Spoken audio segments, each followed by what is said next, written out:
সেনাপতি আদেশ করুন মহারাজ, আদেশ করুন। আমি বাংলা, বিহার, উড়িষ্যার নবাব সিরাজউদ্দৌলার বংশধর মফিজউদ্দৌলা।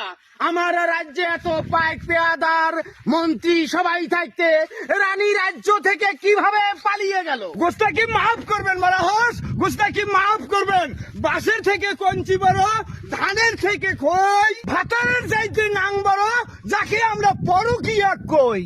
সেনাপতি আদেশ করুন মহারাজ, আদেশ করুন। তোমার মুখের স্পর্ধা দেখে আমি বিস্মিত হয়ে গেছি। তোমার কথা শুনে আমার আসমান জমিন মাথায় ভেঙে পড়েছে। রানী কি পরকিয়া করে? রানী কি আমাকে ছেড়ে কোন ছেলে কোন বাচ্চার হাত ধরে পালিয়ে গেল?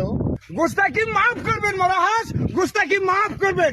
আপনারই নিজের ছোট ভাই রানীকে নিয়ে আপনার অন্ধমহল থেকে রানীর হাত ধরে পালিয়ে গিয়েছে। খামোশ! এ কথা আমি বিশ্বাস করি না। আর যদি এটাই হয়ে থাকে, কোথায় আমার হস্তি বাহিনী, কোথায় আমার ঘোড়া বাহিনী? রাজ্যের চতুর্দিকে ছিটিয়ে দাও, খুঁজে দেখো কোথায় পালিয়ে গেছে।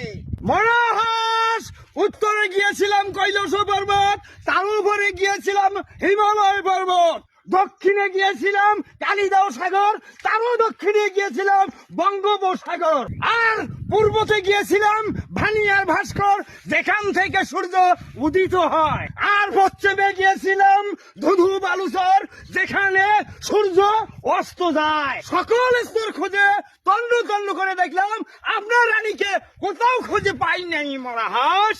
সেনাপতি আদেশ করুন মহারাজ, আদেশ করুন। পূর্ব, পশ্চিম, উত্তর, দক্ষিণ, আকাশ, বাতাস, পাতাল, যেখানে পাওয়া যাবে আমার ভাই এবং রানীকে ধরে আনতেই হবে এবং তাদেরকে শাস্তি দিতে হবে।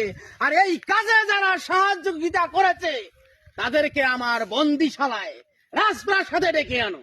জোহকুম মহারাজ, জোহকুম।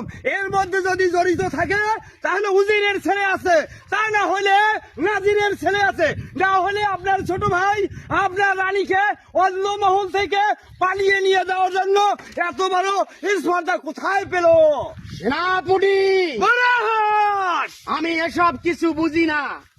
আমি যেটা বলতে চাই, রানী কোথায় গেছে, রানী কোথায় হারিয়ে গেল, রানীকে কে বাইর করার জন্য সাহায্য করলো, তাদেরকে ধরে আনলে রানীকেও পাওয়া যাবে, আমার ছোট ভাইকেও পাওয়া যাবে। তুমি উজিরের ছেলেকে, নাজিরের ছেলেকে, মন্ত্রীর ছেলেকে আমার দরবারে হাজির করো।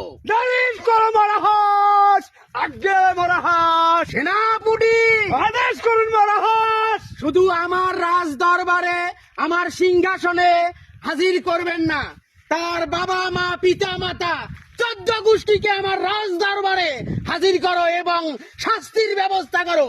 যাও, এখান থেকে চলে যাও।